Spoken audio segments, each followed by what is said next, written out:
तो मैं तो हैरान नहीं हूं कि नरेंद्र मोदी की सरकार जो है वो विजिलेंटे ग्रुप्स को क्लीन चिट देते हुए, बचाते हुए, शय देते हुए आज इस बुलडोजर वाद पे पहुंच गई है। हिंदुस्तान रिपब्लिक को एक बुलडोजर रिपब्लिक बनाने की दिशा में वो घुसे।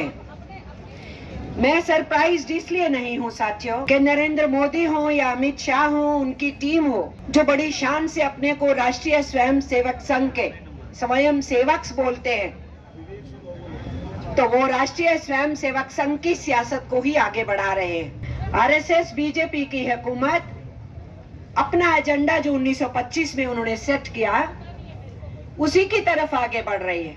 बीजेपी तो पॉलिटिकल विंग है राष्ट्रीय स्वयं सेवक संघ का। सत्ता की बागडोर तो नागपुर के गलियारों से निकलती है, फैसले तो वहां से आते हैं, साजिशें तो वहां तय की जाती हैं, रास्ता तो वहां से दिखाया जाता है। इसलिए मैं अपने सीमित समय में सिर्फ उस तरफ आपका इशारा कर रही हूं कि हेडगेवार ने आरएसएस की फाउंडेशन के टाइम पे साफ और स्पष्ट कहा था, जब पत्रकारों ने पूछा कि इस देश के अंदर आजादी का आंदोलन तीव्रता पकड़ रहा है, जलियांवाला बाग कांड के अंदर नरसंहार हो चुका है, 1920 में असहयोग आंदोलन आगे बढ़ चुका है, उस आंदोलन के बाद आंदोलन वापस लेने पे युवा पीढ़ी निराश हुई, नाराज हुई, आक्रोशित हुई, तो उन लोगों ने क्रांतिकारी आंदोलनों की शुरुआत की। इस पूरे दौर के अंदर पूरा देश चारों तरफ से ब्रिटिश साम्राज्यवाद की हुकूमत को उखाड़ फेंकने के लिए तैयार है। तो आप ये आरएसएस बना रहे हैं, तो आपका मकसद क्या है?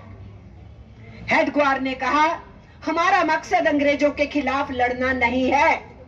मिस्टर नरेंद्र मोदी, अगर हम आपको कहते हैं कि आपकी पार्टी अंग्रेजों की दलाली करती रही और आज अमेरिका की दलाली करना चाहती है, तो ये हमारा कथन नहीं है, ये आपके फाउंडर ने कहा कि आपका अंग्रेजों के साथ कोई लड़ाई नहीं है, कोई संघर्ष नहीं है। उनसे पूछा गया, तो आपका फलसफा क्या है, आपकी सोच क्या है, आपकी समझ क्या है? तो उन्होंने कहा, हमारी सोच, हमारी समझ फासीवाद और नाजीवाद है। अगर आज हम कहते हैं कि आप फासीवाद और नाजीवाद की तरफ इस देश को ले जाना चाहते हो, तो ये आपके फाउंडर गुरु ने कहा, और आप अपने गुरु के पद चिन्हों पे चलते हुए उनके दिखाए हुए रास्ते पे आगे बढ़ रहे हैं। तीसरी बात उनसे पूछी गई कि युवा पीढ़ी तो कुर्बान होने के लिए तैयार है, फांसी के तख्तों पे चढ़ने के लिए तैयार है, तो आप क्या कहना चाहते हैं युवा पीढ़ी को?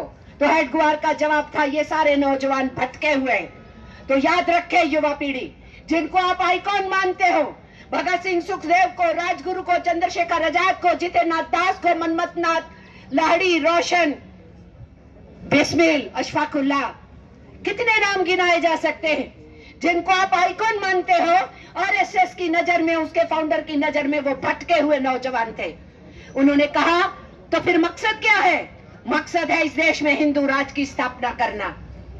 क्या इनका हिंदू धर्म से कोई वास्ता है? कोई वास्ता नहीं है। ये हिंदू राज की स्थापना नहीं, ये एक थियोक्रेटिक स्टेट बनाना चाहते हैं, जहां आरएसएस की डेफिनेशन, जो हिंदुत्व की आरएसएस की डेफिनेशन है, उस डेफिनेशन के हिसाब से वो आगे बढ़ना चाहते हैं। और उसके अंदर जहां सावरकर ने रास्ता बना दिया टू नेशन थ्योरी कह के हिंदुस्तान को धर्म के आधार पे बांटने का, वहीं उसके साथ साथ गुरु गोलवलकर ने बंच ऑफ थॉट लिख के बता दिया, इस देश के अंदर उनके हिसाब से जो नहीं चलेगा, जो नियम कानून तौर तरीके वो बताएंगे किसको हिंदुस्तान में रहना है, जो नहीं चलेगा वो द्वैम दर्जे का नागरिक होगा। तो गुरु गोलवलकर की किताब उठा के हमें देख लेनी चाहिए कि वो हमें क्या बोलती है। इसलिए साथियों, एक एक कदम, एक एक फैसला, एक एक रास्ता जो समझाया गया राष्ट्रीय स्वयं सेवक संघ के लोगों को, और जो प्रचारक भी रहे और वर्कर भी रहे, वो उस रास्ते को फॉलो कर रहे हैं। सो आई एम नॉट सरप्राइज्ड कि ये बुलडोजर रिपब्लिक बना रहे हैं हिंदुस्तान को, डेमोक्रेसी को कुचल रहे हैं, कॉन्स्टिट्यूशन की धज्जियां उड़ा रहे हैं, और इसीलिए उनका एक एक कदम आहिस्ता आहिस्ता फियर साइकोसिस की पॉलिटिक्स जो हिटलर ने और मुसोलिनी ने चलाई थी, उस पॉलिटिक्स की तरफ बढ़ता है। आवाम के अंदर, जनता के अंदर, अपोजिशन करने वालों के अंदर वो सीधे सीधे डर और खौफ पैदा करके और डोल्स बांट करके, लोगों का बंटवारा करके वोट की पॉलिटिक्स को आगे बढ़ाना चाहते हैं। क्योंकि आज उनके पास ध्वस्त होती हुई आर्थिक व्यवस्था का कोई सोल्यूशन है ना। उनके पास नौजवानों की अनएम्प्लॉयमेंट जो है तेजी से आगे बढ़ रही है, उसका कोई हल है ना। उनके पास बढ़ती महंगाई को लगाम लगाने के लिए कोई फार्मूला है। उनके पास इस देश को देने के लिए कुछ नहीं है, केवल और केवल नफरत बांटने के लिए है। इसलिए ऐसी सिचुएशन के अंदर वाम पक्ष की ताकतें बहुत दिलेरी से, हिम्मत से हिंदुस्तान के अंदर इसकी अस्मिता को बचाने के लिए, हजारों वर्षों की सांझी विरासत को बचाने के लिए, देश के संविधान की कोर वैल्यूज को बचाने के लिए मैदान में उतर रही है।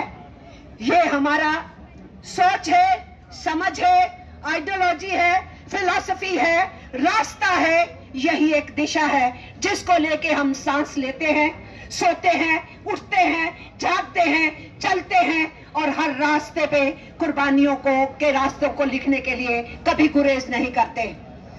इसलिए मैं आप सब साथियों को मुबारकबाद इसलिए कही कि आप वाम पक्ष की उस सोच को लेकर के बड़ी हिम्मत से यहाँ पर अपनी अपोजिशन दर्ज कराने आए हैं। सरकार की उन नीतियों के खिलाफ जो नीतियां इस देश को बंटवारे की तरफ ले जाती हैं।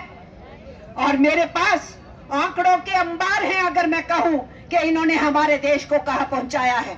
समय नहीं है, मैं बोल नहीं सकती उन सब चीज पे, पर मैं सीधा सीधा और स्पष्ट कहना चाहती हूं, इनकी डराने धमकाने की राजनीति का जवाब ही है डरना नहीं, खौफ नहीं खाना और आवाम के कॉन्फिडेंस को बना करके रखना। यही जवाब है इनका।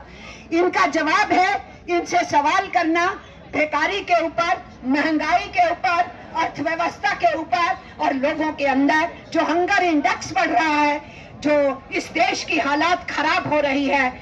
हैरानगी नहीं होगी हिंदुस्तान फिर से उस हंगर इंडेक्स को 102 से फिर और गर्त में आ जाए, यह कोई हैरानगी वाली बात नहीं होगी। इस सारी बैकग्राउंड के अंदर हमारा ये कहना है कि नरेंद्र मोदी की सरकार को चुनौती देना और चेतावनी देना कि इस तरीके के हथकंडे ज्यादा देर चलने नहीं देंगे।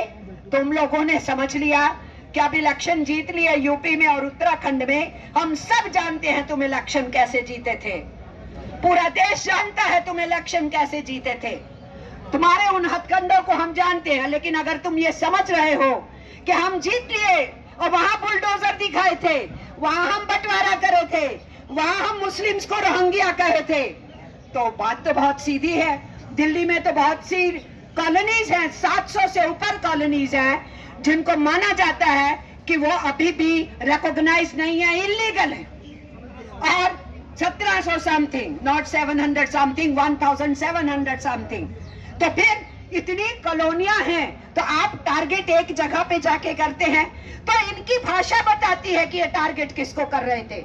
इन्होंने इलीगल कंस्ट्रक्शन एक आधी बार सेंटेंस इस्तेमाल किया, इनके नेताओं ने सीधे सीधे किया, कहा कि वहां रोहिंग्यास हैं और इसके लिए वहां बुलडोजर चलाने हैं। तो बुलडोजर इलीगल कंस्ट्रक्शंस पे नहीं चलाए गए, बुलडोजर माइनॉरिटीज के ऊपर ये सोच रख के, ये दिशा रख के, ये समझ रख के, ये डिक्लेयर करके किया गया। और इसीलिए हम भी डिक्लेयर करते हैं, मिस्टर नरेंद्र मोदी आर और पार की लड़ाई लड़ना चाहते हो तो ठीक है, हम तैयार हैं सड़कों पे। लेकिन आपके डरपोक और कायर आरएसएस के लोग अलग अलग नामों और अलग अलग आउटफिट के नाम से केवल और केवल समझते हैं कि सत्ता की शय और पुलिस पीठ के पीछे उनके समर्थन में खड़ी रहे और उनको जो कुछ करने दे। ये जो आपकी डरपोकों की और कायरों की भीड़ है, इससे हम डरते नहीं। इन डरपोकों की और कायरों की भीड़ को हम एक्सपोज करेंगे, नंगा करेंगे, इनको पर्दाफाश करेंगे और इस देश के आवाम को समझाएंगे कि हमारा रास्ता अपनी सांझी विरासत को बचाने का है, हजारों वर्षों की सभ्यता को बचाने का है, इस देश के संविधान को बचाने का है और भाईचारे के रास्ते को आगे बढ़ाते हुए जनता के जो दुखते सवाल हैं, आर्थिक मुद्दे हैं, उनको मुखरित करने का है। एक धर्म में विश्वास करने वाले वो नौजवान हैं जो आज पूरे सी ब्लॉक में एक आतंक का माहौल बना हुआ है। हम लोग जो वामपंथी हैं, जो कम्युनिस्ट हैं, हम उन तमाम तत्वों के खिलाफ है, चाहे किसी भी धर्म के क्यों ना हो, जो दंगा फैलाते हैं। हम चाहते हैं कि पहचान करके, चिन्हित करके उनके खिलाफ सख्त से सख्त सजा हो। लेकिन आज क्या हो रहा है? आज कानून की धज्जे उड़ाए जा रहे हैं। आज इस देश के एक नागरिक के अधिकारों पर जबरदस्त हमला हो रहा है और इसीलिए हम ये मानते हैं कि बीजेपी आरएसएस के लिए ये बुलडोजर केवल मशीन नहीं है, ये बुलडोजर उनकी संकीर्ण विचारधारा हिंदुत्व के नाम, ये बुलडोजर उनकी खतरनाक राजनीतिक कार्यनीति के नाम, ये बुलडोजर चलाया जा रहा है संविधान के खिलाफ, जनवाद के खिलाफ, नागरिक अधिकारों के खिलाफ। और वो तथाकथित शोभा यात्रा, मैं तथाकथित इसलिए कहती हूं, धर्म से उनका कोई मतलब नहीं था। हनुमान जयंती को मनाने का धार्मिक भावना से उनका कोई मतलब नहीं था। उन नौजवानों के हाथ में नंगे तलवार थे, उन नौजवानों के हाथ में बड़े बड़े लाठी थे, उन जवानों के साथ एक ऐसे डीजे था और उसके आधार पर बहुत खतरनाक शांति तोड़ने वाले सांप्रदायिक नारे लगा रहे थे। और ठीक उस समय जब रोजा समाप्ति का समय है, जब लोग मस्जिद में जाएंगे प्रार्थना नमाज पढ़ने के लिए, उस समय ये गैर कानूनी हथियार बंद जुलूस मस्जिद पर पहुंचकर सड़क को ब्लॉक करके उकसाने वाले नारे, यहां मैं आपके इस मन से उन नारों का उच्चारण नहीं करना चाहती हूं, लेकिन जय श्री राम के साथ जो गंदे उकसाने वाले नारे मुसलमानों को टारगेट करके दिया गया और जब बोला गया आप एक तरफ हो जाइए, वो नहीं हुए और उसके बाद दोनों तरफ से जो कुछ हुआ आपके सामने है।